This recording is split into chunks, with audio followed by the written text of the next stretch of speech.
Bom dia pessoal, tudo bem com vocês? Professor Baldo aqui e na aula de hoje a gente vai estar finalizando esse conteúdo referente ao uso consciente da energia elétrica. A gente vai trabalhar basicamente, tá, com a parte teórica por trás desse uso consciente da energia elétrica e alguns aspectos a mais a respeito da energia elétrica.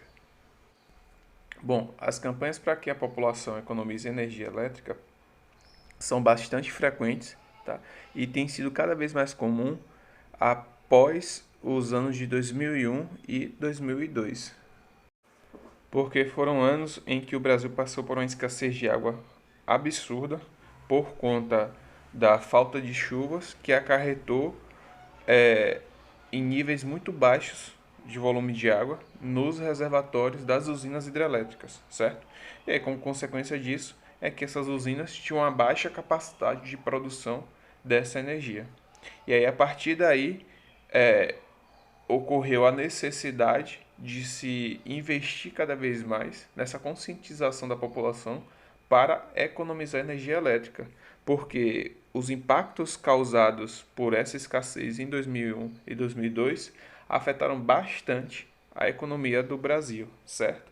E aí eu vou começar a falar para vocês algumas dicas, tá? Para que vocês possam estar economizando energia.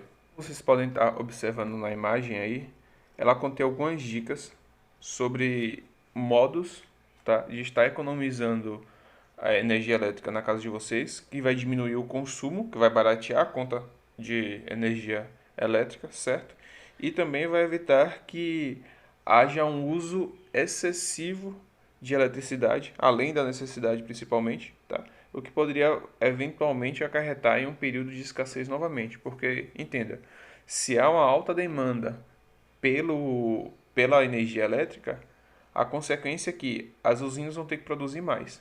E essa demanda de produção exige que a gente tenha um intenso fluxo de água nos reservatórios das usinas hidrelétricas. E não é o que acontece. A gente tem um período de escassez comum, que é bastante rotineiro, principalmente no período de verão, e ele tem se tornado cada vez mais agravante por conta desses períodos por conta dessas alterações climáticas, tá, que o mundo vem passando atualmente.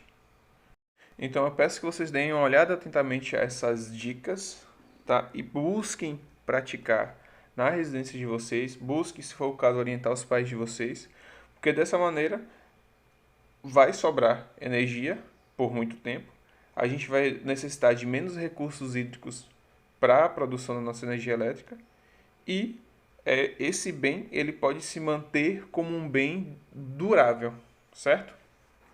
Um outro método que podemos estar utilizando para economizar energia elétrica é no momento em que formos comprar qualquer aparelho eletrodoméstico, a gente buscar pelo selo do Programa Nacional de Conservação de Energia Elétrica, que é o Procel, tá? Que é esse selo que vocês estão observando aí na imagem, ok? Em que ele basicamente ele indica a eficiência do aparelho em aproveitar energia para o seu funcionamento. E esse selo ele é ranqueado de A a E, sendo que os aparelhos que são o rank A, eles são muito mais econômicos em relação aos aparelhos de rank E. E muitas vezes o preço da compra desses aparelhos eletrodomésticos de acordo com o seu rank, não é tão diferente assim. Ou seja, você pode pagar um pouco mais caro por um aparelho de um rank A em relação de um rank E, porém, em termos de custo-benefício ao longo do tempo, você vai acabar economizando, tá, com o gasto de energia elétrica. Por quê? Porque um aparelho de rank A ele vai consumir menos energia para poder realizar a sua função em relação ao de um rank E, certo? Então, a sua conta de energia ela vai baixar levemente, que a longo prazo isso se torna muito mais significativo e aí acaba compensando o custo a mais que você teve na hora da obtenção do aparelho. Então é importante estar atento a essas questões do selo do Programa Nacional de Conservação de Energia, tá? Para que você possa estar economizando energia e adquirindo um produto que vai ser mais satisfatório para você ao longo do tempo, certo? E aí, normalmente a recomendação é que vocês optem na hora da compra ou pelos aparelhos de rank A ou pelos aparelhos de rank B. Os de rank C abaixo, eles já não são recomendáveis, a não ser que seja uma situação extrema de último caso. E assim, a energia elétrica ela é fundamental para a nossa vida, certo? A gente não consegue ter a nossa qualidade de vida que temos hoje sem a existência da energia elétrica. Só que esse uso da energia elétrica, além de ele ser consciente, ele também pode ser perigoso se você não tiver um manejo adequado sobre ele, certo? E aí a gente vai estar vendo agora alguns casos, tá? Alguns riscos, na verdade, de acidentes relacionados à energia elétrica, ok? E algumas maneiras de a gente estar evitando, tá? Esses acidentes. Quais são os métodos possíveis, na verdade, de evitar esses acidentes? Primeiro, que vocês estão vendo aí na imagem, é o curto-circuito, certo? Que ele está relacionado ao conteúdo que a gente viu anteriormente, que foi a respeito de circuito elétrico, onde você vai ter uma fonte que vai estar produzindo as cargas elétricas, que pode ser uma bateria, pode ser um gerador de uma usina hidrelétrica. Você vai ter um fio condutor, que vai estar possibilitando a passagem para essas cargas elétricas.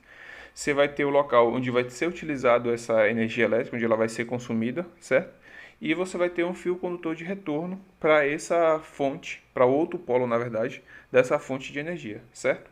E é assim, o curto-circuito ele vai acontecer quando, no meio de um circuito elétrico, fios que deveriam estar afastados, eles por algum motivo entram em contato. E aí com isso, o caminho que a corrente elétrica deveria estar percorrendo, ele é mais curto, certo? E aí por isso esse nome, curto-circuito. E aí qual é a consequência da energia percorrer, da corrente elétrica, na verdade, percorrer um caminho mais curto? Isso vai fazer com que haja um aumento na intensidade elétrica. E esse aumento na intensidade da corrente elétrica, ele pode produzir calor suficiente para causar um incêndio, certo? E aí, para evitar esse risco de ocorrer um curto-circuito, as instalações elétricas elas precisam ser bem feitas, com material de ótima qualidade. Não dá para ficar fazendo economia nisso, porque as consequências disso podem ser bastante severas, tá? A gente tem diversos casos de casas que são perdidas, de prédios que são perdidos por conta de um curto-circuito em um local, em um pequeno local, certo? E, além disso, com o decorrer de anos, geralmente a cada 10 anos, 15 anos, a fiação de uma casa, ou seja, o sistema da rede elétrica, na verdade, de uma casa, ela precisa ser revisada e trocada caso haja necessidade, justamente para evitar, tá, possibilidade de ocorrência de um curto-circuito. Um outro mecanismo para evitar a ocorrência de curtos-circuitos é a utilização de disjuntores e fusíveis. O disjuntor é basicamente uma chave que ela desliga automaticamente, tá? Quando a corrente que vai estar passando por aqueles fios condutores, ela é bastante elevada. Observe na imagem que vocês têm aí. Na primeira situação, você tem um circuito em que a corrente elétrica está passando de maneira correta, certo? Na segunda situação, o que acontece? Os fios condutores, eles em um dado momento, eles entram em contato antes do que deveriam. E aí você tem a formação de um curto-circuito. Naquele ponto ali, você vai começar a criar um fluxo de alta intensidade de corrente elétrica. Então, daqui em diante, a intensidade da corrente elétrica ela vai ser mais elevada do que esperado. E aí o que acontece? O disjuntor, em resposta a isso, ele automaticamente ele desarma, ou seja, ele muda a chave de um sentido para o outro em resposta a essa alta intensidade, ok? E aí com isso ele abre o circuito, ou seja, ele impede que haja o fluxo de corrente elétrica, ele abre o caminho, tá, que deveria estar passando a corrente elétrica, que é como eu falei com vocês. Em um circuito elétrico, quando uma situação, por exemplo, de uma lâmpada em sua casa, quando você acende a luz, você está fechando o circuito. Quando você desliga a luz, você está abrindo o circuito. E aí aqui nessa terceira situação, ele mostra justamente isso. Os fios condutores, eles permanecem em contato, tá? Porém, não há passagem de corrente elétrica. Por quê? Porque o disjuntor, ele abriu o circuito.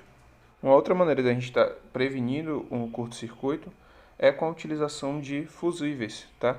Que eles são fios que são encapsulados, ok? E são colocados no meio de um circuito. Só que esses fios, eles são bastante frágeis. Então, qualquer intensidade de energia muito elevada, esse fio automaticamente derrete. E aí, com isso, ele abre o circuito, certo? Porque ele impede a passagem de corrente elétrica. Só que nesse caso, esses fios dos fusíveis, eles não vão causar incêndio porque eles normalmente são encapsulados, tá? E isolados, para evitar que haja isso. Hoje em dia, os fusíveis eles são mais frequentes nos automóveis, certo? Nos carros, de maneira geral, eles vão ter fusíveis. Só que antigamente era muito comum na rede elétrica das casas a utilização de grandes fusíveis, tá? Como por exemplo da imagem aqui, para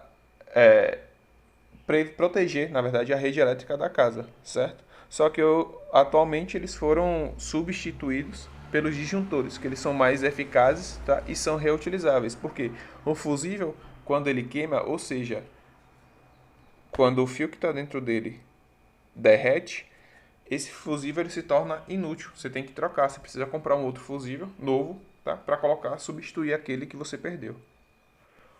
Um outro acidente relacionado à energia elétrica são os choques elétricos, que ele é basicamente a passagem da corrente elétrica através do corpo, utilizando o corpo como um condutor, certo? Para quem não sabe ainda, o nosso corpo ele é excelente na condução de energia elétrica.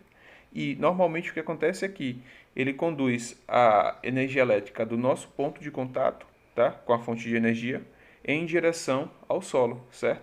A corrente elétrica elas são muito atraídas pelo solo, porque normalmente o solo apresenta cargas bastante positivas. E lembrando para vocês que a nossa corrente elétrica ela vai ser a movimentação de cargas negativas. E o negativo ele é atraído pelo positivo. Como o solo é muito positivo, facilmente essa energia ela vai ter preferência de passar pelo nosso corpo em direção ao solo.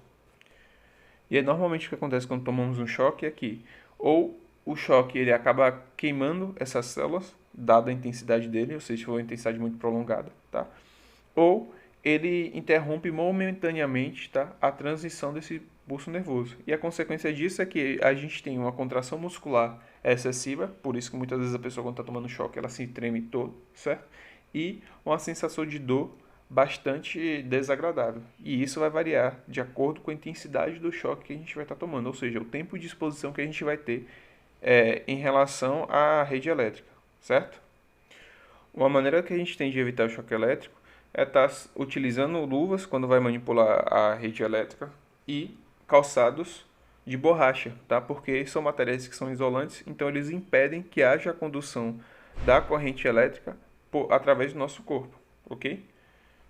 Uma outra medida que a gente pode estar utilizando para evitar o choque elétrico, e é nesse caso de maneira mais ampla, é a utilização de aterramento elétrico em nossas residências, ok? Toda casa ela possui um aterramento elétrico, que é também chamado de fio terra, que ele basicamente ele liga a rede elétrica da casa ao solo. E aí toda a situação em que está chegando na rede elétrica da casa um excesso de cargas elétricas, um excesso de corrente elétrica, esse excesso ele é descarregado em direção ao solo. E aí assim você evita que a rede da sua casa receba uma alta intensidade de carga elétrica que possa eventualmente queimar os aparelhos eletrodomésticos ou até mesmo causar um choque elétrico, tá?